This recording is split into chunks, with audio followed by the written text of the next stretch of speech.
चलिए एक बार फिर से आप सभी लोगों का स्वागत है। बहुत सारे नए साथी जो अब जुड़े हैं। आप सब जैसा कि जानते हैं कि एसएससी ने डेट्स आपके जारी कर दिए। 8 सितंबर 8 सितंबर इज नॉट संडे। तो पिछले एक दो बार से पहले सामान्य तौर पे एसएससी संडे को एग्जाम लेती थी, लेकिन अब वीकडेज पे एग्जाम लेना शुरू किया जा चुका है। सो 8 सितंबर is not Sunday. 8 7 15 it is I think Tuesday. 8 September will be Tuesday, मंगलवार को आपका एग्जाम प्री पेपर 1 होने वाला है। सो आज के सेशन में हम लोग कुछ प्रश्न देखेंगे जो कि हिंदी व्याकरण से हैं, कॉन्सेप्ट बेस्ड क्वेश्चंस, और उसके साथ में हम उसके कॉन्सेप्ट का डिस्कशन करेंगे। पहला प्रश्न आपकी स्क्रीन पे है। निम्नलिखित वाक्यों में रेखांकित शब्दों में से किसे अव्यय के रूप में वर्गीकृत किया जाना सर्वाधिक उपयुक्त है? आप में से कितने लोग मोबाइल फोन से जुड़े हुए हैं? एक बार मुझे थोड़ा थम्स अप करके बताएं कि आप मोबाइल फोन से इस लाइव क्लास को अटेंड कर रहे हैं। ओके, ज्यादातर लोग मोबाइल फोन से अटेंड कर रहे हैं। सो अगर आप मोबाइल फोन से अटेंड कर रहे हैं इस लाइव क्लास को, तो आपने ये करना है कि मोबाइल फोन को आपको स्क्रीन रोटेशन मोड में डाल दीजिए और इसे आप लैंडस्केप में रख लीजिए, सामने किसी भी चीज के ऊपर टिका करके रख लीजिए, ताकि आप जो स्क्रीन है वो बड़ा से देख सके, क्वेश्चन आपको क्लियरली दिख सके। राइट?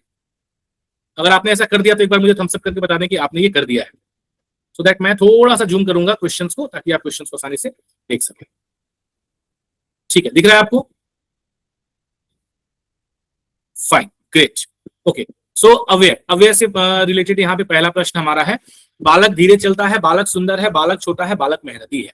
ठीक है, अब ये कह रहा है कि इसमें से किस शब्द को अव्यय के रूप में वर्गीकृत किया जाना सर्वाधिक उपयुक्त है। सो अव्यय क्या होता है? अव्यय हम किसे कहते हैं? अव्यय की परिभाषा क्या होती है? सो अव्यय, क्योंकि हम लोग इसे इस प्रकार से समझेंगे और जानने का प्रयास करेंगे। पिछले 2-3 वर्षों में, विशेषकर पिछले 2 वर्षों में और विशेषकर पिछले वर्ष एसएससी में जो हिंदी व्याकरण से संबंधित प्रश्न पूछे गए हैं थोड़ा सा डीप पूछे गए हैं। तो हम केवल यह नहीं जानेंगे कि अव्यय वे शब्द होते हैं जिनके रूप में लिंग, वचन, पुरुष, कारक आदि के कारण परिवर्तन नहीं होता है। सामान्य तौर पे तो हम यही जानते हैं ना कि अव्यय वे शब्द होते हैं कि जो किसी भी वाक्य में, किसी भी काल में, किसी भी वचन में, किसी भी कारक में, किसी भी लिंग में प्रयोग यदि किए जाते हैं तो वे उसी रूप में प्रयोग किए जाते हैं। ठीक है, उनका रूप परिवर्तित नहीं होता है। सो जैसे अगर हम इसके प्रकार की बात करते हैं कि अव्यय कौन कौन से शब्द अव्यय होते हैं, तो जो शब्द भेद हैं संज्ञा, सर्वनाम, विशेषण और क्रिया, तो ये संज्ञा, सर्वनाम, विशेषण, क्रिया ये अव्यय नहीं होते हैं। और क्रिया, विशेषण, संबंध बोधक, समुच्चय बोधक और विस्मयादि बोधक, ये जो 4 प्रकार होते हैं ये अव्यय होते हैं। आप सब जानते हैं?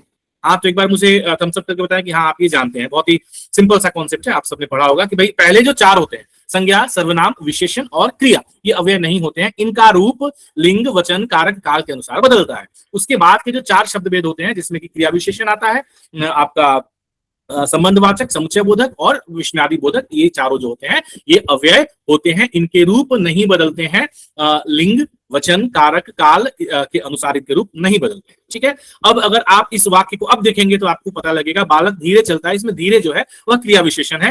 बालक सुंदर है, इसमें सुंदर विशेषण है। बालक छोटा है, छोटा विशेषण है। बालक मेहनती है, विशेषण है। तो सिर्फ एक शब्द जो है धीरे चलता है में आपका क्रिया विशेषण है, यह अव्यय होगा। अब मैं आपसे एक अगर वाक्य बोलूं कि मैं ही तो वहां गया था, मैं ही तो वहां गया था, या तुम लोग ही तो कल मेरे घर आए थे, इसमें एक शब्द आता है ही। अब ही शब्द क्या है? इसे यदि आप शब्द भेद में वर्गीकृत करना चाहें तो संज्ञा, सर्वनाम, विशेषण, क्रिया विशेषण, संबंधवाचक, समुच्चय वाचक, या फिर आपका क्रिया विशेषण और विस्मयादि बोधक में क्या है, तो ये इसमें से किसी में भी इसका वर्गीकरण नहीं होता है। इसके लिए अलग से हम इसे निपात कहते हैं ना, निपात कहते हैं। ही, तो, मात्र, है ना, इनको हम लोग निपात कहते हैं। तो ये भी जो है वे अव्यय की श्रेणी में आते हैं। तो अब अव्यय के प्रकार यदि हम देखेंगे तो क्रिया विशेषण अव्यय, संबंध बोधक अव्यय, विस्मयादि बोधक अव्यय, समुच्चय बोधक अव्यय और निपात अव्यय। साथ ही साथ एक और अव्यय का प्रकार होता है, आप लोग नोट भी करते चले, जो मैं आपको बताते चल रहा हूं, इससे आप नोट भी करते चले, वह होता है अनुकरण वाचक अव्यय। अनुकरण वाचक का मतलब कि किसी ध्वनि का या किसी क्रिया का अनुकरण, जिस शब्द से पता लगे अनुकरण होने का, उसे हम लोग अनुकरण वाचक अव्यय कहते हैं। इस तरह के भेद अव्यय के या शब्दों के हम लोग पहले नहीं डिस्कशन करते थे, क्योंकि पहले इस तरह के प्रश्न नहीं बनते थे। लेकिन जब से दार्शनिक पर्यायवाची जैसे प्रश्न आने लगे हैं, तब से थोड़ा सा हमें डीप करके हमें प्रश्नों को और भेद को, प्रकार को समझने जानने की आवश्यकता है। अनुकरण वाचक अव्यय, इसमें जैसे उदाहरण में हमने कहा कि लड़का खाट पर से धड़ाम से नीचे गिरा।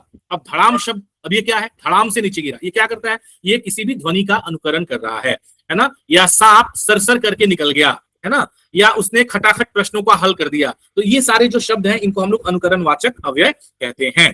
तो अव्यय के प्रकार यदि हम देखेंगे तो क्रिया विशेषण अव्यय, आप समझ जाएंगे, जो भी शब्द क्रिया विशेषण है क्रिया विशेषण अव्यय हो जाएंगे। समुच्चयवादक, समुच्चय बोधक मतलब जो हम लोग अंग्रेजी में कंजंक्शन कहते हैं, हिंदी में हम समुच्चय बोधक कहते हैं। संबंध, इसमें और, तथा, लेकिन, क्योंकि, है ना, ये सारे शब्द आ जाते हैं। संबंध बोधक में जो संबंध बताते हैं, यानी कि अंग्रेजी का प्रीपोजिशन, है ना, के, साथ, के लिए, पर, तक वगैरह वगैरह। और निपात में यानी कि ऐसे शब्द जिनसे हम लोग वाक्यों में जोर पड़ता है, जोर देके कहते हैं ना, ही, भी, तो, मात्र, ये सब जो है आपके निपात होते हैं। और अनुकरणवाचक शब्द, ये सारे जो है आपके अव्यय के प्रकार होते हैं। तो ये आपको ध्यान में रखना है अव्यय के लिए, ठीक है। लेकिन इसमें एक बात और आपको ध्यान में रखना है, बहुत जरूरी जो है कि किसी भी शब्द का अव्यय का प्रकार कौन सा है, क्योंकि एसएससी इस तरह के प्रश्न पूछेगी। सीधे सीधे ऐसा प्रश्न नहीं पूछेगी कि ही कौन सा अव्यय है, ऐसा प्रश्न आपसे नहीं पूछा जाएगा। आपसे कैसे प्रश्न पूछे जाएंगे, वाक्य देख करके और फिर वाक्य प्रयोग के आधार पर प्रश्न पूछे जाने की ज्यादा संभावना है, जो पिछले वर्षों का हम ट्रेंड देख रहे हैं। तो मान लीजिए कि आपसे इस तरह का एक प्रश्न पूछ दिया जाता है कि वह शाम तक आएगा, वह शाम तक आएगा, इस शब्द में तक कौन सा अव्यय है। तो ऐसी स्थिति में यह तक निपात नहीं होगा, क्योंकि यहाँ पे शाम तक आएगा, यह यहाँ पे संबंध बोधक, संबंध वाचक के रूप में तक काम कर रहा है। He will come till evening, ये संबंध का काम कर रहा है, संबंध बताने का काम कर रहा है। लेकिन वही यदि हमने कहा कि उसने बताया तक नहीं, उसने बोला तक नहीं, तो यहाँ पे जो तक है वह वाक्य में एक विशेष भाव, विशेष जोर देने का कार्य कर रहा है, विशेष भाव प्रकट करने का कार्य कर रहा है। इसलिए इस वाक्य में तक जो है वो निपात अव्यय होगा, जबकि पहले वाले वाक्य जो मैंने आपको उदाहरण बताया उसमें तक जो है वह संबंध बोधक अव्यय होगा। तो कई बार अव्यय का प्रकार केवल शब्दों के आधार पर नहीं, बल्कि शब्दों के वाक्य में प्रयोग के आधार पर भी निर्धारित किया जाता है, निर्धारित होता है। या यहां तक अव्यय समझ में आ गया हो तो मुझे फटाफट थम्स अप करके बताया तो मैं आगे बढ़ूंगा। आज हम एक ही सेशन में 3-4 टॉपिक्स को एक तरीके से रिवीजन कह लें। अच्छा, एक ही केवल अनिकेत ने बताया, बाकी लोगों ने बताया नहीं, तो मैं क्या समझूं कि बाकी लोगों को समझ में नहीं आया। अव्यय के प्रकार मैंने आपको बताया कुल 5 प्रकार है, 6 प्रकार है, ये आपको समझ जाना है, ठीक है। थोड़ा आपको एक्टिव रहना है। एक प्रश्न से हमने अव्यय को देख लिया, लेकिन हम अव्यय से संबंधित 3-4 प्रश्न और करके फटाफट देखते हैं कि क्या वाकई हमने देख लिया, समझ गए, या कुछ और समझने की आवश्यकता है। निम्नलिखित में से किस विकल्प में अव्यय का अर्थगत वर्गीकरण सही है। वह बहुत तेज दौड़ता है, संबंध बोधक अव्यय। राम आया और श्याम चला गया, समुच्चय बोधक अव्यय। अरे तुम यहाँ कैसे, क्रिया विशेषण। वह केवल आज आया, विस्मयादि बोधक। इसमें सही कौन सा है, आप मुझे बताएंगे इसमें सही कौन सा है, इसमें सही कौन सा है।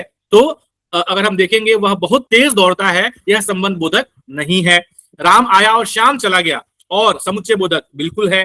अरे तुम यहाँ कैसे, क्रिया विशेषण है ही नहीं। वह केवल आज आया, विस्मयादि बोधक है ही नहीं। तो आपका सही विकल्प क्या हो जाएगा, बी हो जाएगा। पहला क्रिया विशेषण है, तीसरा विस्मयादि बोधक है और चौथा निपात अव्यय है। क्लियर। तो ये आपने एक और प्रश्न इसका देख लिया, राइट।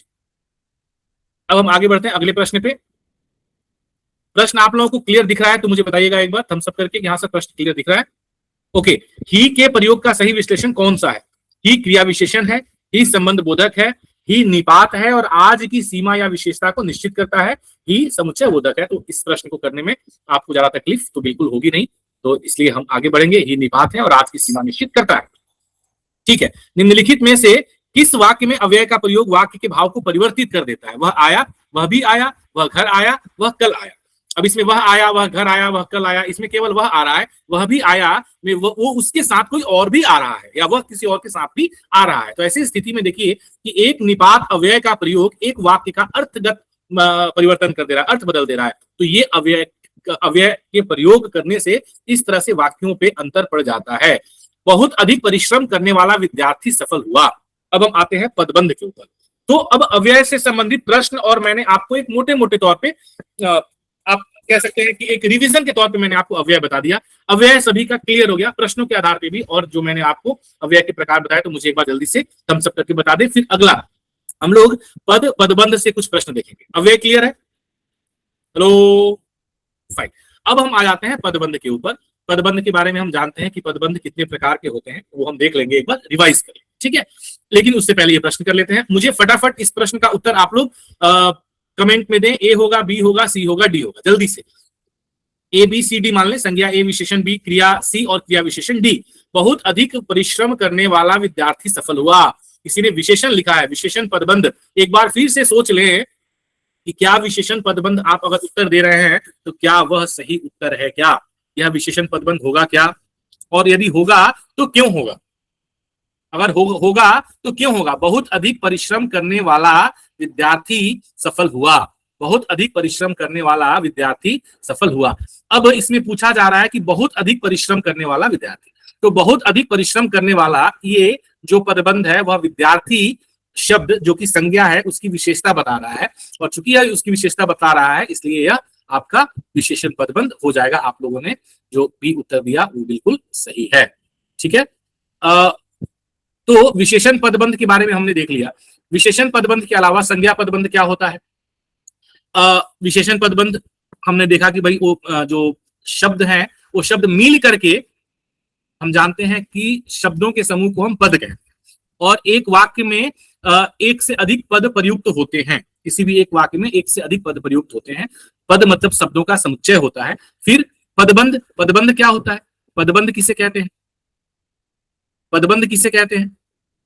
तो पदबंध जो है वो दो से अधिक शब्दों का एक समूह है किसी भी वाक्य में जो एक पद का काम करता है। ठीक है, और एक पद मतलब एक पद का मतलब हम एक शब्द से भी ले सकते हैं। अगर हम केवल कहते हैं कि पद, तो पद का मतलब क्या है कि एक शब्द जो कि वाक्य में प्रयुक्त हुआ उसे हम पद कहते हैं। पद बंध का मतलब कि जब पद एक दूसरे के साथ बंध जाए तो वो पद बंध होता है, यानी कि एक से अधिक शब्द यानी कि एक से अधिक पद, तो वो पद बंध हो जाते हैं। अब ये जब दो या तीन, एक से अधिक मतलब दो या तीन या चार शब्द मिल करके जो पदबंध हो गए, वे या तो संज्ञा का काम करें या तो विशेषण का काम करें। ठीक है, तो उसे हम लोग क्या कहते हैं? उसे हम लोग अगर संज्ञा का काम करते हैं करेंगे तो संज्ञा पदबंध कहेंगे, यदि विशेषण का काम करेंगे तो विशेषण पदबंध कहेंगे, यदि ये सर्वनाम का काम करेंगे तो सर्वनाम पदबंध कहेंगे, यदि ये क्रिया का काम करेंगे तो क्रिया। तो इस तरीके से जिस भी शब्द भेद के बदले में ये पदबंध, पदबंध मतलब पदों का समूह। पद क्यों कह रहे हैं? क्योंकि ये वाक्य में प्रयुक्त हुआ है। जो शब्द वाक्य में प्रयुक्त होते हैं वे पद कहे जाते हैं। उम्मीद है कि मैं यहां तक आपको स्पष्ट समझा पा रहा हूं। ठीक है, सो संज्ञा पदबंध, सर्वनाम पदबंध, विशेषण पदबंध, क्रिया पदबंध, क्रिया विशेषण पदबंध, तो ये सारे पदबंधों के प्रकार होते हैं। ठीक है, इसी टॉपिक पे एक अगला प्रश्न हम और देखते हैं और फिर हम इसे और समझने का प्रयास करते हैं कि निम्नलिखित में से किस विकल्प में रेखांकित पदबंध का प्रधान पद संख्या है? रेखांकित मतलब आप हाईलाइटेड मान लीजिए। वह बहुत तेजी से दौड़ा, अत्यंत बुद्धिमान छात्र, ये जो ऊपर वाला है वो रेखांकित है, वो हाईलाइट नहीं हुआ है। पुरस्कार जीत गया, वह परीक्षा दे रहा है, वह घर के पास बैठा। जल्दी से आप लोग कमेंट में मुझे सही विकल्प बताइए कि सही विकल्प कौन सा होगा। वह बहुत तेजी से दौड़ा, अत्यंत बुद्धिमान छात्र, पुरस्कार जीत गया, वह परीक्षा दे रहा है, वह घर के पास बैठा। इसमें संज्ञा पदबंध कौन सा है? अच्छा, ऊपर वाला जो प्रश्न था एक बार उस प्रश्न पे मैं दोबारा जाना चाहूंगा। इससे सी वह परीक्षा दे रहा है, नहीं, यह गलत उत्तर है आपका। एक बार मैं इस प्रश्न पे दोबारा जाना चाहूंगा। थोड़ा सा मुझे इस प्रश्न पे शंका है। हाँ, यहाँ हम इस प्रश्न पे दोबारा आते हैं और इस प्रश्न को हम दोबारा एक बार देखेंगे। इस प्रश्न में जो ऊपर प्रश्न पूछा है, ऊपर जो क्वेश्चन किया गया है कि बहुत अधिक परिश्रम करने वाला विद्यार्थी सफल हो, ये अगर केवल बहुत अधिक परिश्रम करने वाला इस पदबंध की हम बात करेंगे तो यह विशेषण पदबंध होगा जो विद्यार्थी संज्ञा के लिए प्रयोग में लाया गया है। लेकिन यदि बहुत अधिक परिश्रम करने वाला विद्यार्थी, जैसे इसके बाद वाले प्रश्न में आप देखेंगे और इन दोनों के बीच के अंतर को समझने का प्रयास करेंगे। अत्यंत बुद्धिमान छात्र पुरस्कार जीत गया, अत्यंत बुद्धिमान छात्र पुरस्कार जीत गया। इस पूरे पदबंध में सबसे महत्वपूर्ण शब्द कौन सा है? सबसे महत्वपूर्ण शब्द है छात्र, और चूंकि छात्र सबसे महत्वपूर्ण शब्द है इसीलिए पूरा का पूरा पदबंध जो है वह संज्ञा पदबंध कहा जाएगा, क्योंकि बाकी जो शब्द इस पदबंध में प्रयोग में लेकर के आए गए हैं वे छात्र के लिए प्रयोग में लेकर के आए हैं। उसी प्रकार से हम इस पे आते हैं, इस वाक्य पे आते हैं, बहुत अधिक परिश्रम करने वाला विद्यार्थी सफल हुआ। यदि इसमें हम बहुत अधिक परिश्रम करने वाला, अगर हम इस पदबंध को उठाते हैं, बहुत अधिक परिश्रम करने वाला, तो इसमें सबसे महत्वपूर्ण पद कौन सा है? परिश्रम।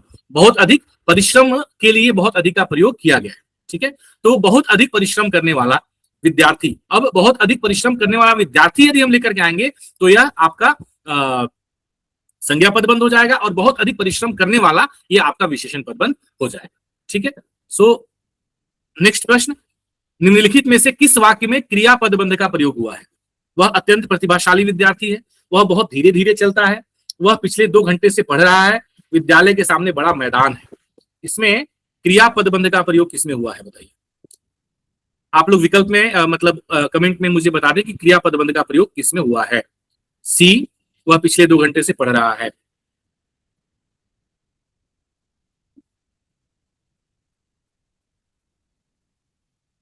तो जहां पर भी जिस भी वाक्य में अच्छा, अब मुझे ये बताइए कि वह बहुत धीरे धीरे चलता है और वह पिछले 2 घंटे से पढ़ रहा है, तो इसमें हम लोग बहुत धीरे धीरे चलता है, इसमें हम लोग क्रिया पदबंध की बात क्यों नहीं कर रहे हैं? क्या कारण? कोई मुझे बता पाएगा? क्रिया का प्रयोग तो वहां भी हुआ है। कोई भी?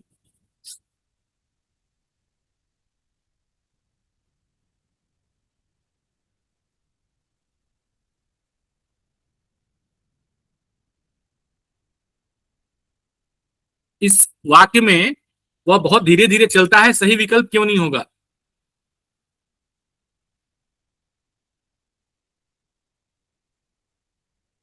नीतू जी बताइए। सर वो विशेषण पदबंध है। तो वह पिछले 2 घंटे से पढ़ रहा है, कैसे होगा क्रिया पदबंध?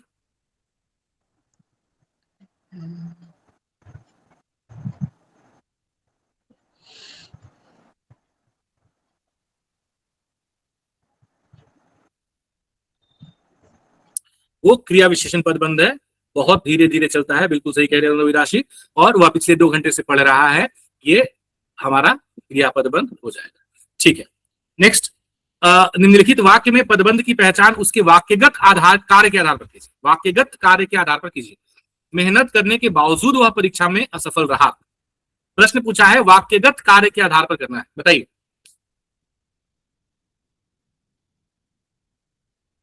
मेहनत करने के बावजूद वह परीक्षा में असफल रहा, मेहनत करने के बावजूद संज्ञा पदबंध, मेहनत करने के बावजूद क्रिया विशेषण पदबंध, परीक्षा में क्रिया पदबंध, असफल रहा विशेषण पदबंध। तो वाक्यगत कार्य के आधार पे मेहनत करने के बावजूद वह परीक्षा में असफल रहा, मेहनत करने के बावजूद, यह जो है आपका क्रिया विशेषण पदबंध हो जाएगा। क्योंकि जो इस वाक्य की मुख्य क्रिया है वो क्या है? असफल रहना। असफल रहना वाक्य की मुख्य क्रिया है, और असफल रहने के कारण को जो पदबंध व्यक्त कर रहा है कि मेहनत करने के बावजूद वह परीक्षा में असफल रहा, तो इसलिए यह क्रिया विशेषण पदबंध हो जाएगा, क्योंकि जो क्रिया है, जो मुख्य क्रिया है इस वाक्य में, वो है असफल रहना, और असफल रहने का कारण, असफल रहने का कारण मेहनत करने के बावजूद यह पदबंध जो है वो बता रहा है। ठीक है, सो ये हो जाएगा आपका क्रिया विशेषण पदबंध। इस प्रश्न का उत्तर हो जाएगा आपका बी। ठीक है, आगे चलते हैं। अब इसमें एक 4 आपके कथन दिए हैं। निम्नलिखित में लड़का और लड़के के संबंध में कौन सा कथन सही है? दोनों शब्द हैं, पद नहीं। लड़का शब्द और लड़के पद हैं। लड़का और लड़के दोनों शब्द हो सकते हैं, पर वाक्य में प्रयुक्त होने पर पद बन जाते हैं। लड़का पद है और लड़के शब्द है। ये 4 आपके सामने स्टेटमेंट है। इसमें सबसे सही कौन सा है कि लड़का और लड़के दोनों शब्द हो सकते हैं, शब्द हैं, पर जब ये वाक्य में प्रयुक्त होते हैं तो ये पद बन जाते हैं। ठीक है, सो हम लोगों ने पहले भी इस बात पर चर्चा करी कि शब्द जब वाक्य में प्रयुक्त होता है तो हम लोग उससे पद कहते हैं। राम ने पुस्तक पढ़ी वाक्य में राम को पद कहे जाने का प्रमुख कारण क्या है? राम को पद हम क्यों कह रहे हैं? उसी प्रश्न को थोड़ा सा और अलग तरीके से पूछा गया। उसमें 2 वर्ण है, वह संज्ञा है, वह वाक्य में ने के साथ कर्ता के रूप में प्रयुक्त हुआ है, वह स्वतंत्र रूप से अर्थ रखता है। तो चूंकि वह वाक्य में प्रयोग, उसका प्रयोग किया गया है, इसीलिए वह एक पद इस वाक्य में कहा जाएगा। शब्द से पद बनने की प्रक्रिया को सर्वाधिक सटीक रूप से कौन सा वाक्य स्पष्ट करता है? शब्द में वर्ण जोड़ने से पद बनता है? नहीं। शब्द को शब्दकोश में रखने से पद बनता है? नहीं। शब्द का वाक्य में व्याकरणिक संबंध स्थापित करते हुए प्रयोग होने पर वह पद बनता है। तो ये आपका सही विकल्प इसमें हो जाएगा। अब एक प्रश्न है, निम्नलिखित में से किस स्थिति में सुंदर विशेषण शब्द के साथ साथ पद भी होगा? ठीक है, तो ये शब्दकोश में सुंदर का अर्थ पढ़ते समय नहीं, सुंदर शब्द को अलग से लिखने पर नहीं, सुंदर फूल खिल रहे हैं वाक्य में सुंदर के प्रयोग पर, और सुंदर का पर्यायवाची सोचते समय, यानी कि जब हम लोग वाक्य में प्रयोग करेंगे तो उसे हम लोग पद कहेंगे। शब्द और पद के बीच सूक्ष्म अंतर को कौन सा स्टेटमेंट स्पष्ट करता है? प्रत्येक शब्द हमेशा पद होता है, ठीक है। प्रत्येक पद शब्द नहीं होता है, नहीं। शब्द का संबंध शब्दकोशीय भाषिक इकाई से और पद का संबंध वाक्यगत प्रयोग से है, ये भी ठीक है। शब्द केवल लिखित भाषा में और पद केवल मौखिक भाषा में प्रयुक्त होते हैं, नहीं। तो सबसे अच्छी तरह से जो सूक्ष्म अंतर स्पष्ट करता है वो ऑप्शन सी, कि शब्द का संबंध शब्दकोशीय भाषिक इकाई से और पद का संबंध वाक्यगत प्रयोग से है, ठीक है। अब अगला प्रश्न कि कौन सा शब्द उपसर्ग के प्रयोग से निर्मित हुआ है, इसमें उपसर्ग का प्रयोग किया गया है?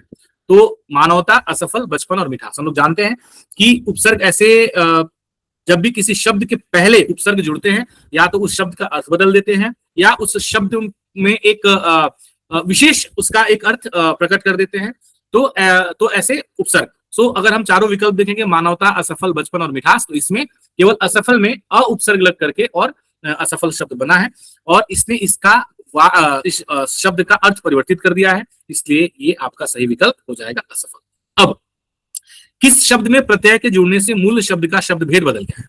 पढ़ना, सुंदरता, अनपढ़, उपकार। ये सारे शब्द आपके सुने हुए हैं, हाँ बिल्कुल ठीक है, बी सही है, सारे शब्द आपके सुने हुए हैं। प्रश्नों को आज, चूंकि हमारा पहला सेशन है, जब हम लोगों के सामने एग्जाम का डेट आ गया है, तो आप ये समझे कि अब पहले की तरह केवल जो प्रश्न पूछे जा रहे हैं वो सारे के सारे प्रश्न एनालिटिकल, मतलब आप पढ़ें, थोड़ा समझें, और उसके बाद आप उस प्रश्न का उत्तर दे सकते हैं, ठीक है। तो उस तरह से प्रश्न, तो अब इसी तरह से प्रश्न बनाए जाएंगे, इस तरह के प्रश्नों का हम लोग मॉक टेस्ट प्रतिदिन रात के 9 बजे के सेशन में आज की बात करेंगे, और प्रश्नों का स्तर प्रतिदिन और अच्छा होता जाएगा, ठीक है। राजकीय शब्द की रचना का सही विश्लेषण कौन सा है, मुझे बताइए। राजाईय, राजकीय, राज्यकीय, राजअक, कौन सा सही है? तो बी राजकीय, राजकीय सही नहीं है। इसमें चारों में से कोई विकल्प सही नहीं है। इसमें इसका सही विकल्प होगा, सही जो इसका विच्छेद होता है वह होता है राज्य, राज्य, धन, बड़ी इ, राज्य इ, तद्धित प्रत्यय यहाँ पे हम लगाते हैं, और राज्य इ को जब हम राज्य के साथ इ प्रत्यय लगाते हैं तो वह राजकीय के रूप में परिवर्तित हो जाता है। सो ये राजा इ ना होकर के राज्य इ, अगर ऑप्शन ए को देखें हम तो, या फिर किया तो नहीं लगेगा, किया बनेगा राज्य, और इ इसको हम जोड़ेंगे तो वह राजकीय बन जाएगा। तो इसको लोग नोट कर लेंगे, बहुत अच्छा प्रश्न पूछा जाता है। किस विकल्प में उपसर्ग और प्रत्यय दोनों का प्रयोग हुआ है, मुझे बताएं। किस शब्द में उपसर्ग और प्रत्यय दोनों का प्रयोग हुआ है? तो एक असामाजिक, असामाजिक में अ उपसर्ग लगा है और इक प्रत्यय लगा करके उपसर्ग और प्रत्यय दोनों का प्रयोग किया गया है, ठीक है। सो योगरूढ़ शब्द की अवधारणा को समझने के लिए कौन सा सबसे सही उदाहरण है? जलस, घर, विद्यालय, मिठास। योगरूढ़ शब्द विद्यालय नहीं, नहीं, हाँ जलज, बिल्कुल ठीक है, जलज सही विकल्प है। योगरूढ़ जलज, सुप्रिया सही बता रही हैं, जलज सही है। जलज अर्थात कमल। जब हम लोग शब्दों के, हाँ बिल्कुल ठीक है विजय, एक सही विकल्प होगा जलज। तो यदि हम लोग बनावट के आधार पर शब्दों को भेद को समझने के लिए जाते हैं तो 3 तरह के शब्द के भेद समझ में आते हैं, रूढ़, यौगिक और योग रूढ़। रूढ़, यौगिक और योग रूढ़ में इससे संबंधित क्लासेस पहले भी हमने किया है। इसके बीच में अंतर क्या होता है? रूढ़ शब्द होते हैं जो मूल शब्द होते हैं, जिनका, और मतलब जिन शब्दों को हम लोग विखंडित नहीं कर सकते, उसको अन्य छोटे शब्दों में तोड़ नहीं सकते हैं, विच्छेद नहीं कर सकते, तो वे रूढ़ शब्द होते हैं। यौगिक शब्द ऐसे होते हैं जो कि 2 या 2 से अधिक शब्दों से मिलकर के बनते हैं, यानी कि उन शब्दों को हम लोग 2 या 2 से अधिक शब्दों में विच्छेदित कर सकते हैं।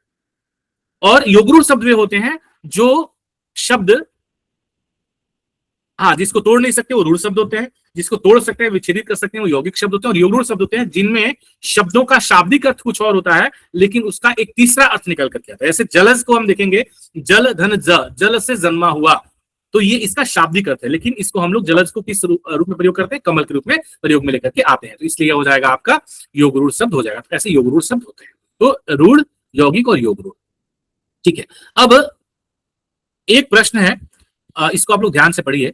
निम्नलिखित में स्वर संधि के प्रमुख प्रकारों से संबंधित युग्मों पर विचार करिए। देव, इंद्र, देवेंद्र, मूल संधि। सदा एवं सदैव वृद्धि संधि, ध्यान से पढ़िएगा। अति, अधिक, अत्यधिक यण संधि। सुउक्ति, सुक्ति, दीर्घ संधि। महर्षि, महर्षि, गुण संधि। प्रश्न पूछ रहा है कि इनमें से कितने युग्म संधि विच्छेद, संधि प्रक्रिया और संधि के प्रकार तीनों की दृष्टि से पूर्णतः सही हैं? अब मुझे बताइए ऑप्शन है केवल 3, केवल 4, केवल सभी 5, केवल 2। तो कितने ऐसे युग्म हैं जो कि संधि के विच्छेद, संधि के प्रक्रिया और संधि के प्रकार तीनों की दृष्टि से बिल्कुल सही है? तो आपका सही विकल्प क्या होगा? केवल 2 सही है, केवल 3 सही है, 5 सही है, 3, केवल 3 सही है, 3 मतलब सभी 5 सही है ऐसा आप कह रहे हैं? तो बिल्कुल ठीक है, सभी 5 सही है। गुण संधि क्या होती है, वृद्धि संधि क्या होती है, यह संधि क्या होती है, दीर्घ संधि क्या होती है, और यहाँ पे गुण 2 बार दे दिया है, एक अयादी संधि होती है। ठीक है, तो हम लोग स्वर संधि के इन प्रकारों को एक बार फटाफट देख लेते हैं। तो गुण संधि क्या होता है कि गुण संधि में जब अ ई मिल के ए बन जाता है, जैसे यहाँ पे आप देखेंगे देवेंद्र में देव में व का अ और इंद्र का ई मिल करके ए बन गया, देवेंद्र बन गया। ठीक है, या फिर अ उ मिल के ओ बन जाता है, जैसे पर उपकार, परोपकार, या फिर अ मिल के अर बन जाता है, जैसे महाऋषि, या अर या आर मिल के अर बन जाता है, या आर बन जाता है, मतलब तो यहाँ देखेंगे आप महा में आ और री ये मिलके अर बन गया, या सप्तर्षि में सप्त ऋषि, मतलब अ और री मिलके अर बन गया सप्तर्षि, और महा री मिलके अर बन गया महर्षि। तो ये गुण संधि।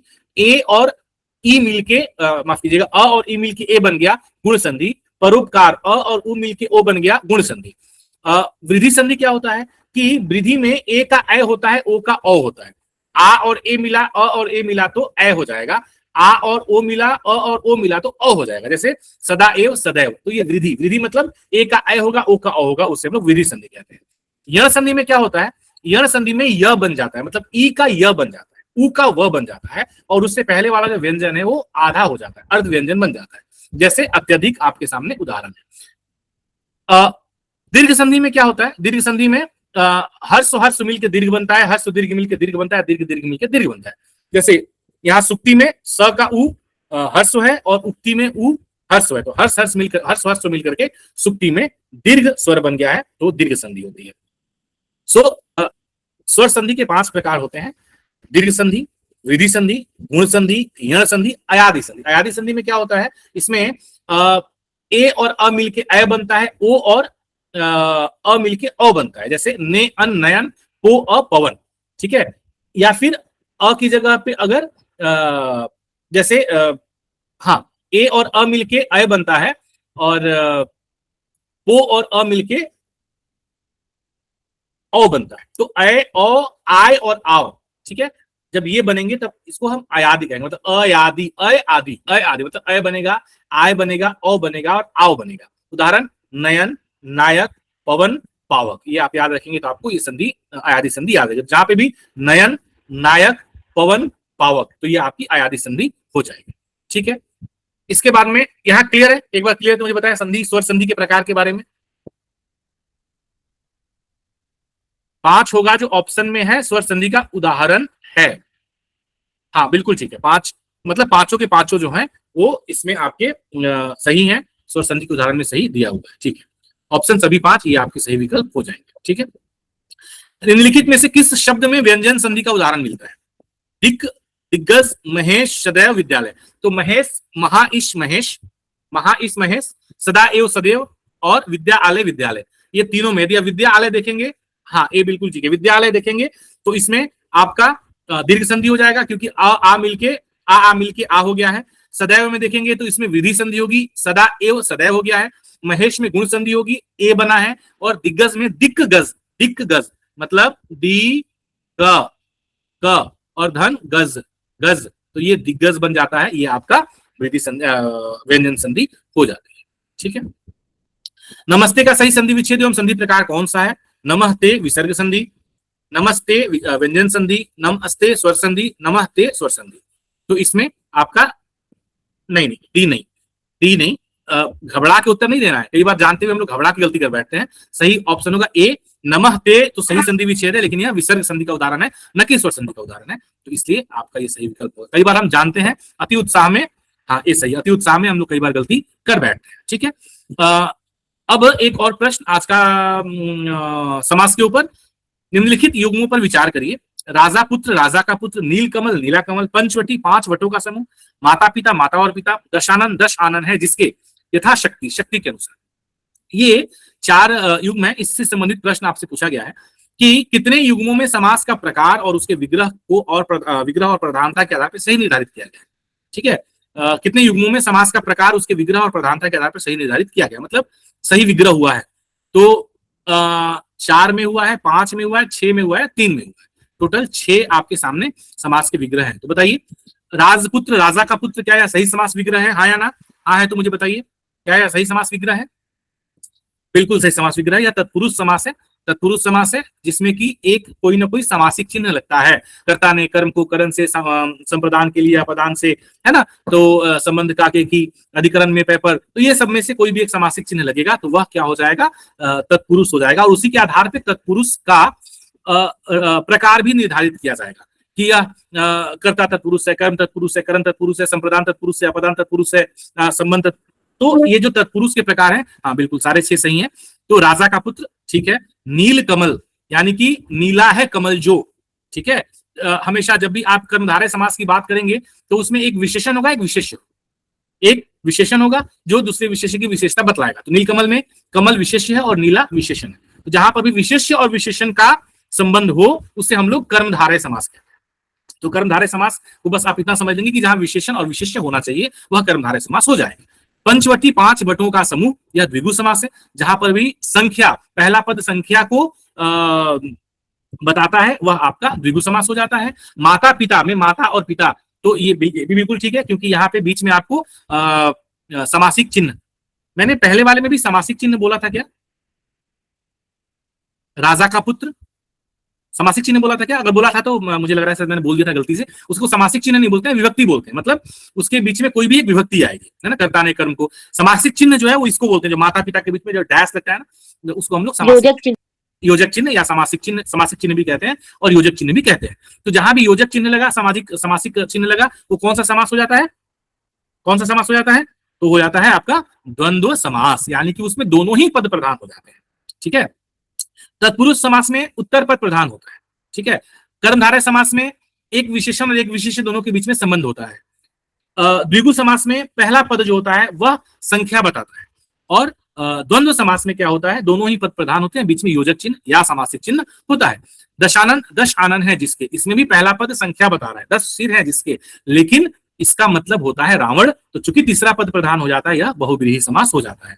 यथाशक्ति, शक्ति के अनुसार, कितनी शक्ति, तो इसमें पहला पद यथा जो है वह अव्यय है, इसलिए यह अव्ययी भाव समास है। तो ये समास को मतलब मूल रूप से इस एक प्रश्न के माध्यम से हमने कोशिश किया कि समास आप पूरी तरीके से एक बार आपका रिवीजन हो जाए। क्लियर है? तो एक बार मुझे अंगूठा करके बताएं कि भाई क्लियर है समास सर। मोटे मोटे तौर पे आगे हम लोग समास से संबंधित और भी थोड़े कठिन और थोड़े से दिमाग खपाने वाले प्रश्न आपके लिए लेकर के आएंगे ताकि आपका और अच्छे से अभ्यास इसके ऊपर हो जाएगा, ठीक है। और ये आज का आखिरी प्रश्न, निम्नलिखित में से किस विकल्प में समास के प्रकार और विग्रह का युग्म सही नहीं है? यथाशक्ति, शक्ति के अनुसार अव्ययी भाव बिल्कुल ठीक है। अच्छा, नीलकंठ, नीला है कंठ जिसका, बहुब्रीहि, नीला है कंठ जिसका अर्थात शंकर भगवान। दिन रात में द्वंद्व, राजमहल में राजा का महल, कर्मधारय, ये गलत है। सही विकल्प ये हो जाएगा गलत, और बाकी तीनों सही है, ठीक है। सो समास को लेकर के हमने यहाँ पे देख लिया। ये 25 प्रश्नों का मॉक टेस्ट हमने किया।